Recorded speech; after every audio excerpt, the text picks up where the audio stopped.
আমাদের প্রথম কনফারেন্স হলো 63 সালে। 62 ছাত্র আন্দোলন হয়ে গেল। সেই ছাত্র আন্দোলনের সক্রিয় ভূমিকা আমরা পালন করলাম এবং আমরা সামরিক শাসন বিরোধী আন্দোলন শুরু করলাম যখন সরওয়ার্দী সাহেবকে গ্রেপ্তার করা হয়। ওই সময় বেশ প্রমিনেন্ট ছাত্রনেতা কারা কারা ছিলেন? সেই সময়ে প্রমিনেন্ট ছাত্রনেতা হিসেবে ছিলেন ছাত্রলীগে তো শাহ মোয়াজ্জেম হোসেন, শেফুল্লাহ মনি, আসমত আলী সিকদার, তারপরে এরা সব আমরা, সিরাজুল আলম খান, আমি, শহীদুল হক মুন্সি, রবিউল আলম, এমনি ভাবে অনেক, শওকতুল আলম সগীর, এরা সবাই কিন্তু ঢাকা বিশ্ববিদ্যালয়ে তখন আমরা সক্রিয় ছিলাম। এবং আমাদের হল থেকে যেহেতু আমরা ইতিমধ্যেই ইলেক্টেড হয়ে গেলাম, সুতরাং আমাদের হলের প্রভাবটা বেশি ছিল। এবং সেখানে অন্যান্য দলের ছিল যেমন কাজী জাফর, তারপরে মেনন, ওইদিকে হায়দ্রাবাদ রণ, মতিয়া, তারপরে বদরুল হক সাহেব, জয়নুল আবদিন সাহেব, এরা সব ছিলেন এবং ওনারা ছাত্র ইউনিয়ন ছিল। আর এনএসএফেরও নেতৃবৃন্দ সে সময় ছিল আবুল হাসনাত থেকে আরম্ভ করে। এবং সেই আন্দোলনটাকে আমরা প্রথম শুরু করে ছাত্রলীগ, যেহেতু সরওয়ার্দী সাহেবের গ্রেপ্তার করা হয়, আমরা সেই গ্রেপ্তারের প্রেক্ষিতে আমরা ছাত্র ধর্মঘটকে দিলাম।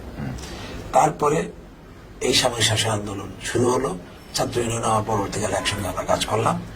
এরপরে শিক্ষা কমিশনের রিপোর্ট বের হলো, তার বিরুদ্ধে আন্দোলন হলো, শিক্ষা আন্দোলনে আমরা জয়ী হলাম। এর 62 সেই সময়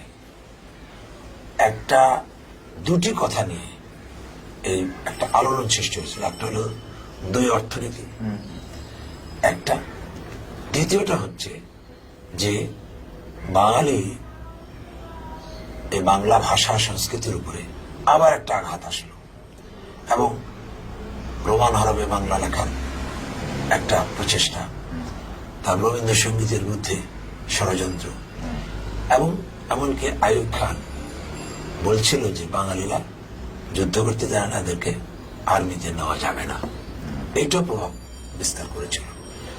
দ্বিতীয়টা, সে বলছিল যে বাঙালিরা জানে যুদ্ধ করতে জানে না, তারা জানে জুতা সাফ করতে। আমার মনে আছে এই কথাটা মারাত্মক ভাবে কিন্তু ঢাকা বিশ্ববিদ্যালয়ের ছাত্রদের মধ্যে আমরা তার প্রতিবাদ করলাম। এবং সেই দিনই আমরা কয়েকজন, বিশেষ করে ঢাকা বিশ্ববিদ্যালয়ের ছাত্রলীগের নেতা, আমরা চিন্তা করলাম যে এদের সঙ্গে আর থাকা যায় না। এটা কোন সালের দিকে? এটা হলো 62 সালে। তখন গোপনে সিরাজুল আলম খান, আমরা বসলাম। সিরাজ ভাই আমাকে বললো যে রাজ্জাক, এর বিরুদ্ধে আমাদের সংগ্রাম করতে হবে। এই সংগ্রামের ব্যাকগ্রাউন্ডটা আমাদের কাছে একটা ছিল, যেটা হলো বঙ্গবন্ধু তার বঙ্গবন্ধু শেখ মুজিবুর রহমান যখন 47 সালে কলকাতা থেকে ঢাকা আসলেন, আইসা তিনি ছাত্রলীগ গঠন করলেন 48 সালের 4 জানুয়ারি। তখন তিনি যে কথাটা ওনার কাছে আমাদের শোনা, তিনি আসছিলেন যেহেতু ওই যে লাহোর প্রস্তাবের কে নিয়ে একটা ষড়যন্ত্র হলো, এস কেটে দিয়ে একটা, তখন তো তিনি তারা প্রতিবাদ করেছিলেন সেই সময় যে বাংলা একটা আলাদা রাষ্ট্র হবে। সেটা যখন হলো না, তখন এখানে এসে তিনি ভাষা আন্দোলনের, এই সময় আবার ভাষা উর্দু হবে একমাত্র রাষ্ট্রভাষা, তারও প্রতিবাদ। সুতরাং এই দুটো চেতনা নিয়ে উনি ছাত্রলীগকে গঠন করলেন এবং এই ছাত্রলীগের মাধ্যমে ভাষা আন্দোলনটাকে শুরু হলো।